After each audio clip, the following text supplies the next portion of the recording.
안녕하세요. 에스트 맨디스입니다. 오늘은 피임을 했을 때 실패율에 대해서 함께 얘기를 나눠봤으면 좋겠습니다. 그래서 이게 여러 가지 피임법에 대해서 지금 나와 있죠. 이 수치가 무엇을 의미를 하는 거냐면 이제 100명을 기준이에요. 그래서 100명을 기준으로 1년간 이 각각의 방법을 썼을 때 임신되는 사람의 비율을 말한 겁니다. 그러니까 예를 들면은 뭐 남성 콘돔 지금 13이라고 써져 있는데 이게 뭘 의미하냐면 100명 중에 13명이 1년 안에 임신을 했다는 말이에요. 네.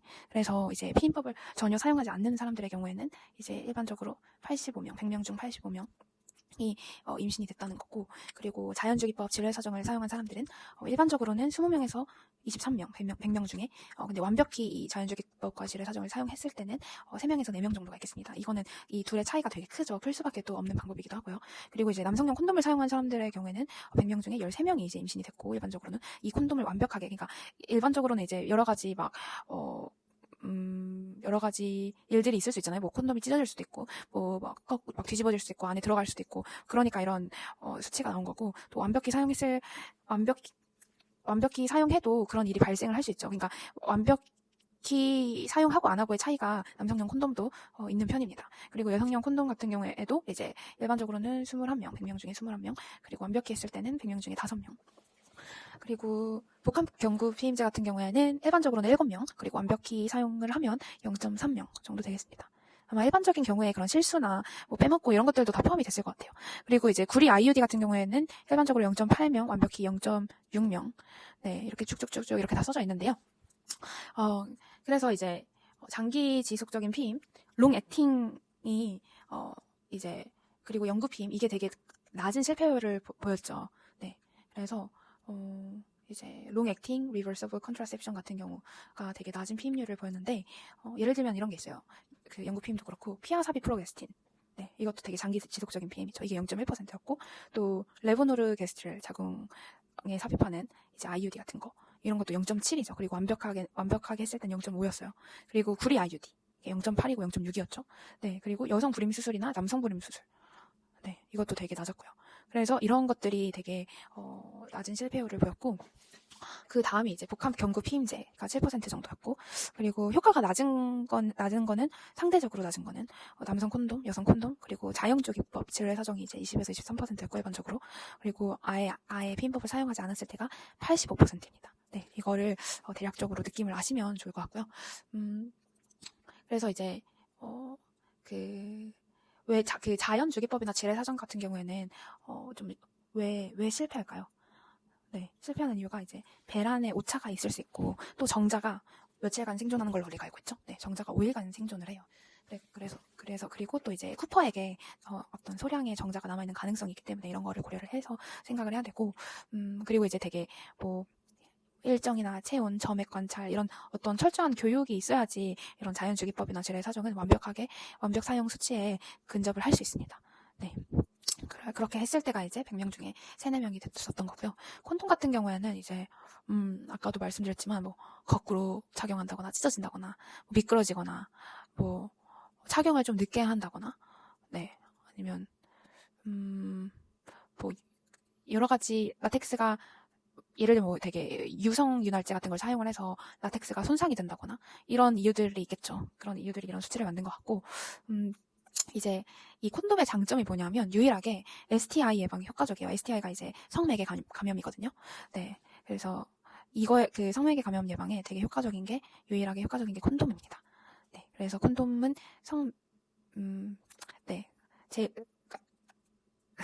네, 아무튼 그런 거를 프로텍트하기 위해서 그 성매개 감염을 보호하기 위한 목적으로 사용을 해야 되는 거고, 네.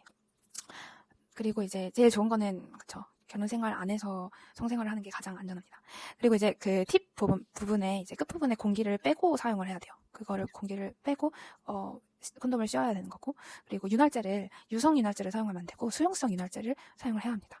네, 그래야지 라텍스가 손상이 안 되거든요. 그리고 사정 후에 즉시로 기저부를 잡고 빼야 되고, 네, 잘못 빼다가는 그 기저부를 잡고 빼는 게 중요하고요.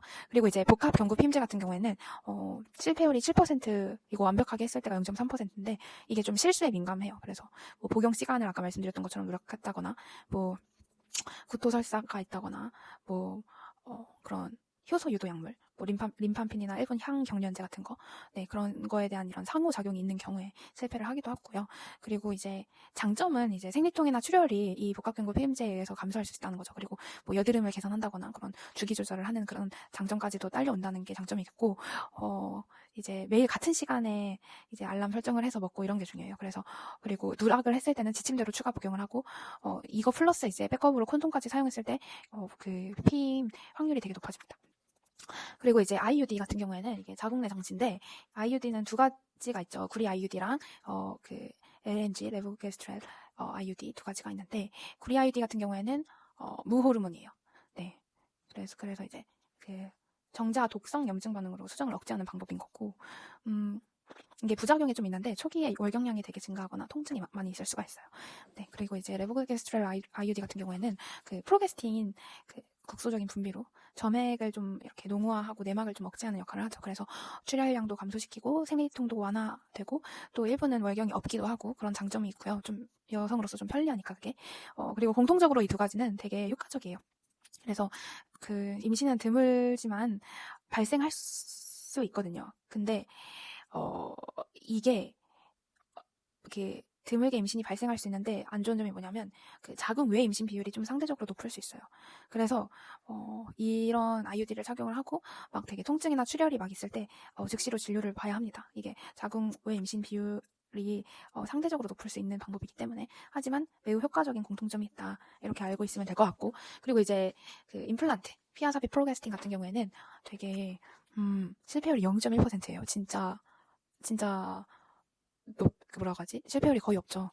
네. 그래서 이게 어떤 기전을 갖고 있냐면 배란을 억제하고 그 점액을 농화시켜서 하는 건데, 이게 3년 정도, 3년 전후로 지속이 되고, 사람이 실수하는 거에 대한 영향이 거의 없죠. 왜냐면 그냥 삽입만 하면 끝이니까. 네.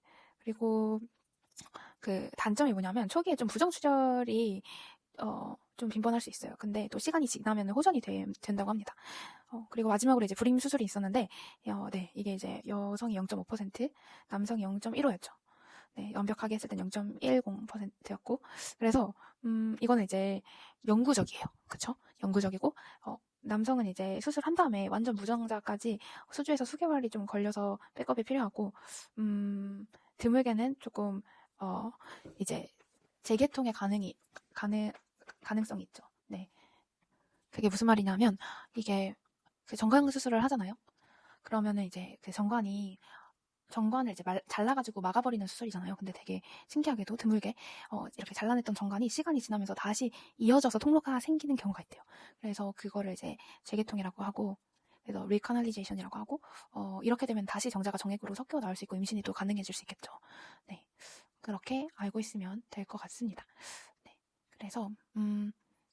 그래서 이제 되게 가장 강력하고 편한 피임, 그리고 가입력을 보존하는 그런 피임이 뭐냐면 뭐 임플란트나 IUD 같은 게 있을 수 있어요. 이런 거는 롱 액팅, 리버서블, 그 리버서블이죠. 그리고 이제 호르몬 없이 하는 게 이제 구리 IUD랑 콘돔을 사용하면 호르몬 없이 할 수 있는 거고, 또 뭐 생리를 줄이고 통증을 완화하고 싶다 그러면 레브게스트렐 IUD나 아니면 COC를 사용을 하면 되는 거고, 그리고 STI 예방이 필요하다, 성매개 감염의 예방이 필요하다 하면 반드시 콘돔을 사용을 하고요. 다른 방법이랑 또 이중으로 사용을 하면은 더 권장이 되겠고, 그리고 완전히 나는 더 이상 아이를 가질 이유도 없고 완전히 끝내고 싶다 하면은 정관 수술을 하거나 뭐 여성 난관결차를 하는 거죠. 그래서